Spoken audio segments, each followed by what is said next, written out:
Rich Dad, Poor Dad, Chapter 2, Lesson 2, page 46. Children again. An intelligent adult often feels it is demeaning to pay attention to simplistic definitions. Rich Dad believed in the KISS principle. Keep it simple, stupid. Or keep it super simple. So he kept it simple for us, and that made our financial foundation strong. So what causes the confusion? How could something so simple be so screwed up? Why would someone buy an asset that was really a liability? The answer is found in basic education. We focus on the word literacy and not financial literacy. What defines something to be an asset or a liability are not words. In fact, if you really want to be confused, look up the words asset and liability in the dictionary. I know the definition may sound good to a trained accountant, but for the average person, it makes no sense. But we adults are often too proud to admit that something does not make sense. To us young boys, Rich Dad said, what defines an asset are not words, but numbers.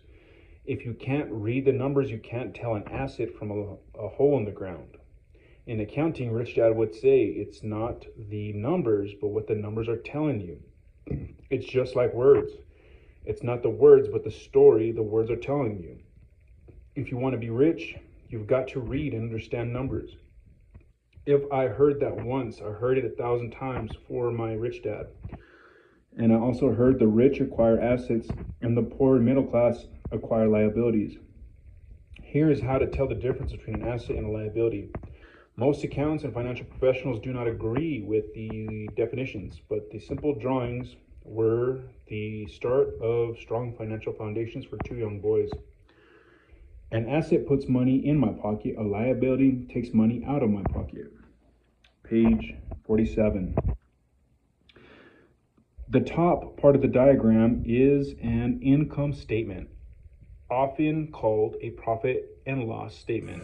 It measures income and expenses, money in and money out. The lower part of the diagram is a balance sheet. It's called that because it's supposed to balance assets against liabilities. Many financial novices do not know the relationship between the income statement and the balance sheet, and it is vital to understand that relationship.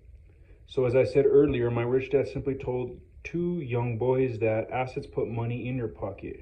Nice, simple, and usable. On the top part of the income statement, it says income, expenses.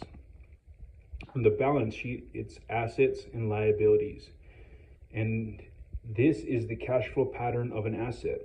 Assets put money into your income statement. End of page.